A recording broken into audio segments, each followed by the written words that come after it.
All right, ladies and gentlemen, today we got Saitama versus, your boy GODGOTHAM Saitama versus I can't say that Joker name. Yaka yama yumi. Yaka yaka yaka yoku yaka mamuji. I can't say his name, bro. It's a hard name, but I don't know how to say it, like a Yhwach. Whatever. The honest truth. And y'all already know who I'm giving it to. Your boy GODGOTHAM, bro. Cause like I said, I feel like some people don't understand how Saitama is, how he was created, how he was meant to be, and all this, how the creators got him, how he set him up and to create and all that good stuff. Some people don't understand One Punch Man, bro. But let's just check this out, cause I already know, I'm afraid to say the honest truth. I'm afraid to even react to it, bro. Ever since he said Ichigo never showed not one destroying planet feed and all that stuff, but I don't rely on statements type of boat. Let's go though. Let's check this out though. But let's hear his perspective. Let's listen to his perspective, bro. Let's listen. Let's just listen, y'all. Let's listen. If we're gonna agree or disagree,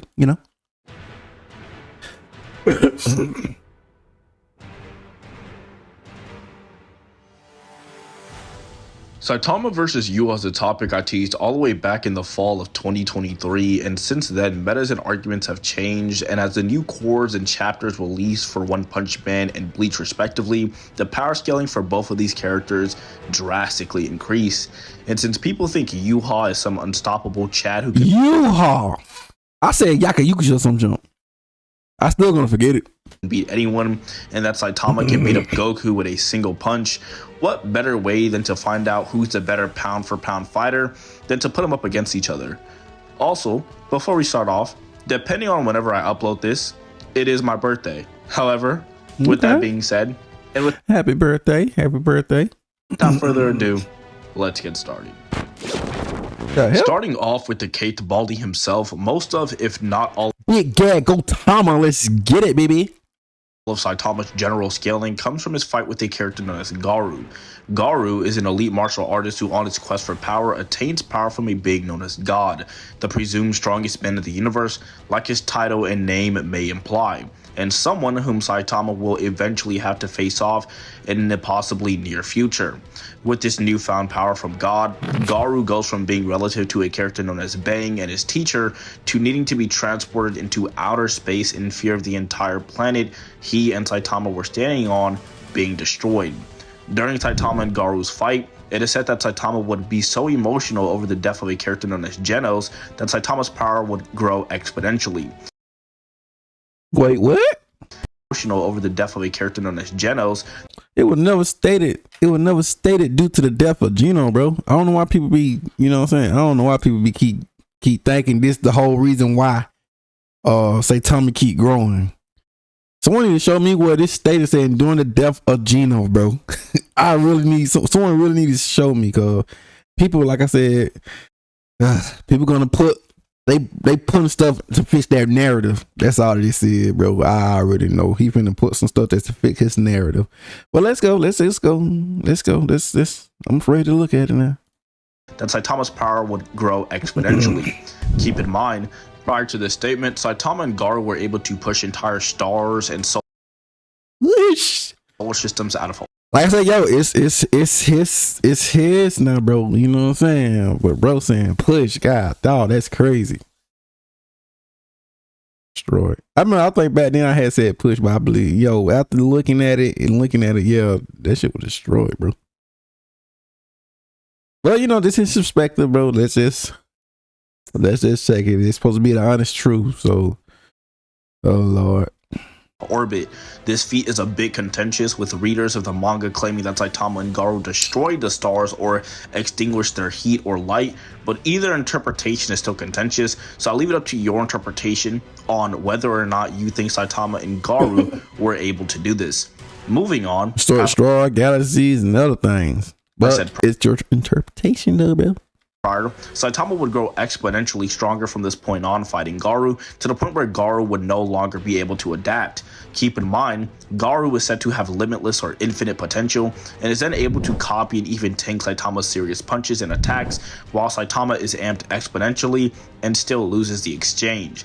After this, Saitama and Garou would then go on to showcase many more impressive. Oh, but see, that's the one I was talking about. This is the one I was talking about. Where I had put it on my on my community tab. I said I can't wait till they show this part right here, so some people can like see what's really going on. Cause some people thinking like, oh, okay, whatever. Feats such as blowing up Jupiter. Cause they had the like that. Okay, I don't want to go too deep into that. How they had the seizing away planets and farting from place to place at light speed. See, I said like when Saitama and they both finna collide and stuff, punch, bro. They had to use that. Okay, well, I don't want to get too ahead of myself. Look. Finally, Saitama and Garou's fight would then be concluded with the inevitable victory of Saitama.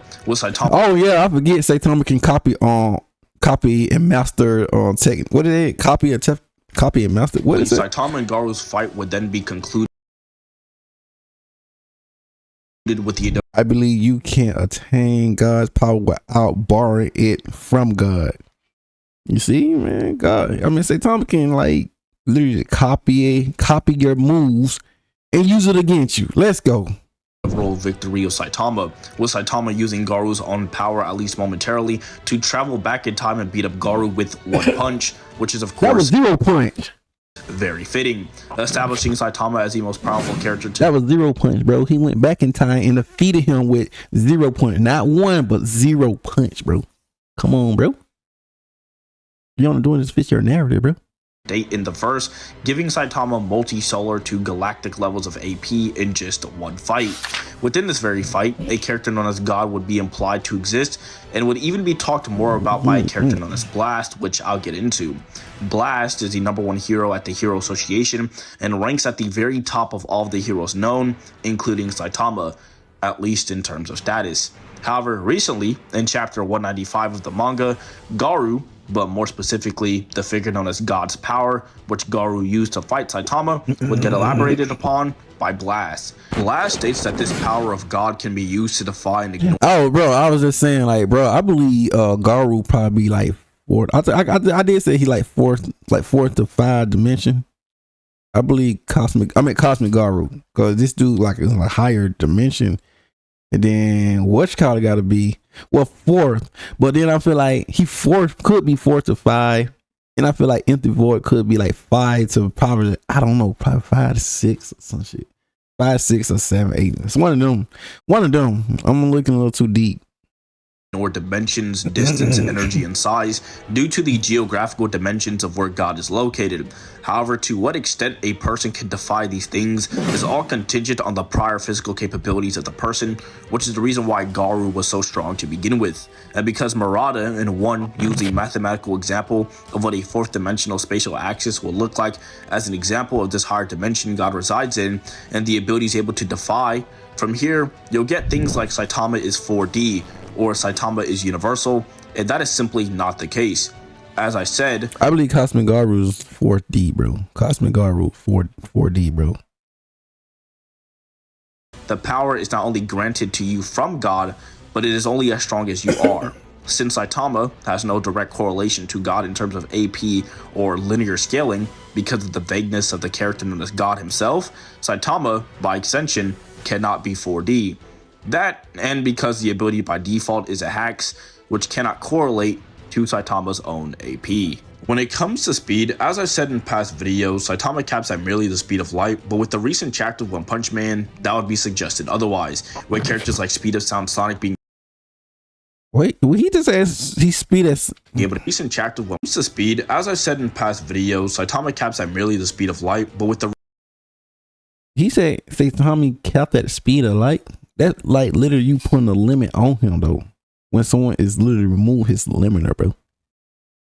Someone got to correct me if I'm wrong, bro. That's you literally putting a cap on him. If we remember when him, wait, was that what you call it? I hope. Wait.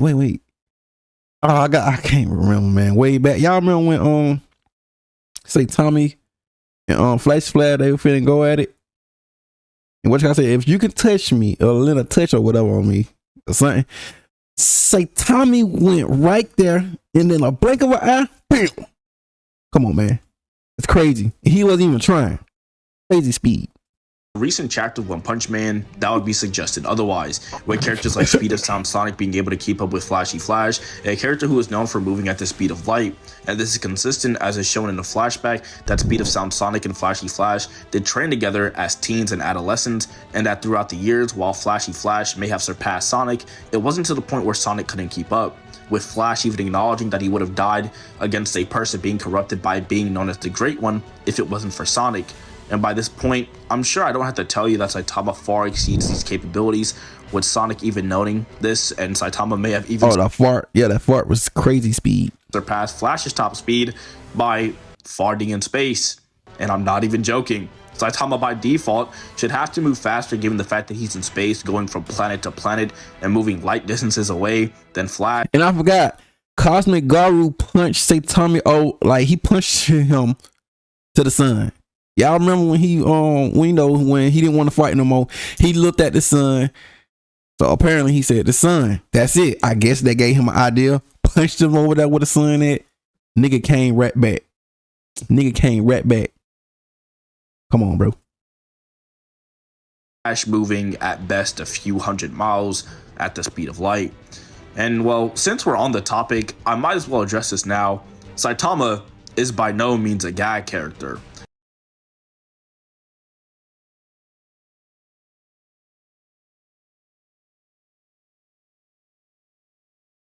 Knew it. Did he say that last time with Ichigo? Oh my god, bro. Like I said, hey, you entitled, bro. If you feel like he's not a gag, that's on you, bro, man. Everyone's entitled now, bro. I don't even know what to say anymore, man. If you feel like Saitama isn't a gag, bro, or he don't fit your gag description or whatever, I've been saying he's all three: a joking gag, parody character, bro. But you know, bro, I don't know. Cause I saw some people saying, I saw one person saying Saitama can't be a gag because he have emotions and stuff like that. I'm like, bro, what Bugs Bunny, they show emotions, SpongeBob show emotions and stuff like that. So I'm like, bro, you know what? You entitled, bro. Y'all entitled. Y'all want to like try everything, the nerf them or whatever. Go ahead, bro. One Punch Man, like almost any other shonen before and after it, may have some gag aspects, but that doesn't inherently mean that Saitama is a gag. This is most notably shown in his fight against Garu, needing to get stronger exponentially in order to win and, well, beat up. And it wasn't never stated because of due to the death. Yeah. Okay, man. Garu. Or rather, to get stronger, Saitama is a gag. This is most notably shown in his fight against Garu, needing to get stronger exponentially in order to win and, well, beat up Garu. Or rather, let me ask you this. Was Saitama being emotional about Genos's passing and getting stronger was because gag characters can have emotion, bro. If SpongeBob and SpongeBob be showing it, Bugs Bunny be showing it. Yeah, why not say Tommy can't? Why can't say Tommy have it? But yeah, man, that's on them, though, bro. You know what I'm saying? You entitled, though, bro. You entitled. You think that, bro. But you know, nerf him, bro. You gotta nerf him, bro. Just nerf him. I guess his gag training, you know, I guess his training was not a gag. You know, whatever, though, bro. Whatever. Let's go. It was supposed to be a gag, or is Luffy with his over-the-top Toon Force-esque abilities now gag character? Doesn't make much sense, huh? But even with that being said, Saitama in his own right is still a very powerful character. But then that would beg the question, is Saitama strong enough to stop the Quincy King himself? Yes, with one punch. You know what? With zero punch. You know what? Better yet, all Saitama gonna do is copy his attack. Copy whatever one of his most powerful attack and master it by just looking. Bam, you're done. Yhwach? Now, Yhwach is a character I've scaled many times on the channel before, but I feel as though people still don't understand how strong Yhwach in comparison is to the rest of Bleach.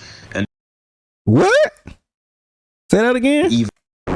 Now, Yhwach is a character I've scaled many times on the channel before, but I feel as though people still don't understand how strong Yhwach. People still don't understand I just said that with Saitama, like people still don't understand how Saitama work and his character is.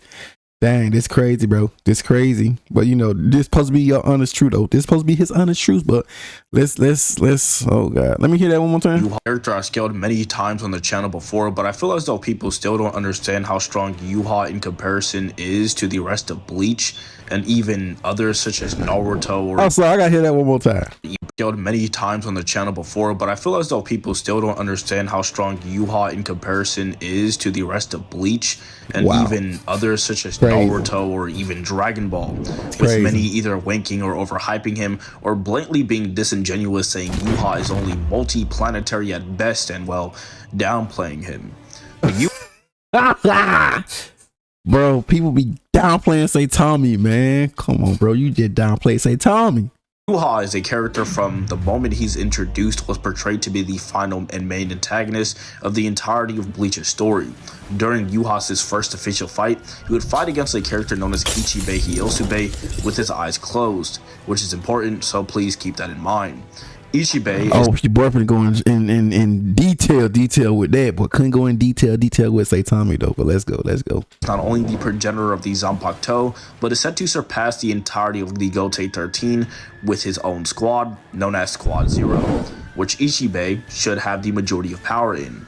As we all know, that the Gote 13 is home to its head captain, Genryusai Yamamoto. During Yamamoto's fight against a character known as Lloyd Royd, he would unleash his Bankai, which is said to burn at 15 million degrees, and was capable of burning down and destroying the entirety of the Soul Society. This feat is impressive because during chapter 148 of the Bleach manga, the Soul Society's cosmology is shown to have innumerable stars. Keep in mind, I mean, what's called it? I don't want to say anything though. Like I said, all statements. This is not accounting for the other three realms, since we do know that the world of the living and Hueco Mundo are separate. Meaning, this feat alone from Yamamoto would be multi-solar system, if not nigh galaxy, with just the activation of his Bankai. This Yamamoto is also weakened, seeing how not only does he have one arm, which Yhwach notes is a definite nerf to his power, and this is also shown with Kenpachi when he goes on to one-shot Noritora in the Arankar arc. After Yamamoto's fight against Lloyd Royd, the real Yhwach would show up and not only absorb Yamamoto's Bankai, but would then slay the likes of Genryusai Yamamoto for good. During the aforementioned fight against Squad Zero's head captain Ichibei Hyosube, Yhwach's eyes would then finally open and reveal Yhwach's real power, the shrift letter A known as the Almighty, which I'll get into a bit later. Before this, however, Yhwach would scale above every single one of his Sternritter, including the likes of a character known as Gremmy, who is the self-proclaimed strongest Sternritter. The reason this feat is impressive is because within the Bleach light novels and manga, Gremmy is seen creating a galaxy. We know Yhwach would scale to this feat almost inherently, as it is stated by Hashvault that everyone who has ever came in contact with his soul will return back to his majesty's soul. This is seen directly when Yhwach absorbs the shrift and powers of all of his remaining royal guards and Sternritter in an effort to usurp the Soul King and become the god of the new world he himself was trying to create. As I said prior, Yhwach would then unlock his Almighty, and this is where Yhwach's real strength would really start to showcase. The Almighty, as Yhwach puts it, is not only the power to see the future or see through the future, but to completely alter and change it, having complete dominion over that of time in reference to the future. The Almighty is also able to regrant that of lost power and resist power nullification, as seen with Ichibei, when Ichibei takes away Yhwach's name and other abilities, and Yhwach simply regrants those things back to himself. And keep in mind, this is all before Yhwach absorbed the remaining power of the Soul King, and even his remaining Sternritter. Yhwach, if anything, should scale higher, as after he absorbed the remaining power of the Soul King, he is able to destroy and disrupt the balance of the three realms. This is impressive, as is stated that a member of Squad Zero merely activating their Bankai is enough to shake and tremble the entirety of the three realms, and these realms are depicted to have many galaxies and star clusters within them. Yhwach may be even stronger than we thought, if you even believe that these realms are universal in size, and Yhwach was going to destroy them. But of course, these are all conversations for another time and are entirely dependent on your interpretations of the feats and statements that occur within the series. When it comes to speed, Yhwach should comfortably scale at the top of the verse, meaning things like the Meadows Grande Ceros and even the Espada Ceros should all be farther compared to that of Yhwach. Even things such as Ukiyora's Lunzetta or Relambago should be also fodder compared to Yhwach, even with it being potentially 100 times faster than the speed of light to begin with. And with the insane power creep Bleach has to offer by the time of the 1000-Year Blood War arc, and Yhwach could even be many times stronger if you take into account the Bankai multipliers Yhwach transcends. Now from here the question starts to beg, can Saitama beat Yhwach? Yes. Just copy his powerful move, whatever his powerful attack is. Saitama master it, bam, you're over with one punch. Well, when it comes to AP consistently at least, Yhwach should take the W pretty easily, seeing how Saitama only scales to where Yhwach scales consistently with a highballed interpretation of his power. And since the whole 4D shenanigans not only don't correlate to Saitama's power, but are described as hacks, Saitama doesn't scale anywhere close to 4th dimensional and loses in terms of AP. As for speed and abilities, Yhwach would be able to know what Saitama would do next and merely alter the future or turn off his almighty and proceed to overpower him due to the vast difference in AP. The only comparable department in this matchup is speed, which would be Saitama's saving grace if Yhwach wasn't vastly stronger. It's actually so bad that Yhwach could get even stronger if we so choose to give Yhwach all of the shrift that he gave the remaining Stern Ritter, since of course everyone who came in contact with Yhwach's soul will return to his Majesty's soul and become one with himself. By that point, Saitama would not only have to face or fight Yhwach, but basically the entirety of Bleach. And I think we would all agree that Saitama unfortunately doesn't solo the verse. With that being said, I think we can all confidently agree that Saitama loses, unless of course in the later chapters of One Punch Man, Saitama somehow scales to the mysterious figure known as God and is now multiversal 4D. However, until then, Saitama loses. Didn't the creator already put Saitama to the max? Oh my god, bro. The max with infinite strength and everything. Oh Lord, bro, going against the creator words. All right, let's go. And Yhwach reigns supreme. However, with that being said, I hope y'all enjoyed the video. It took me a while to make it, and trust me, writing a Bleach and One Punch Man script isn't any easy work, so a subscription would be appreciated. Even with that being said, be sure to— Nah, this ain't it. And there you go, ladies and gentlemen. Bro, do y'all agree or not? You know what I'm saying? Hey, if he feel like Saitama lose, that's on him, bro. Oh God, but yeah, you already know, man. Link on my description on all that good stuff. Let's go.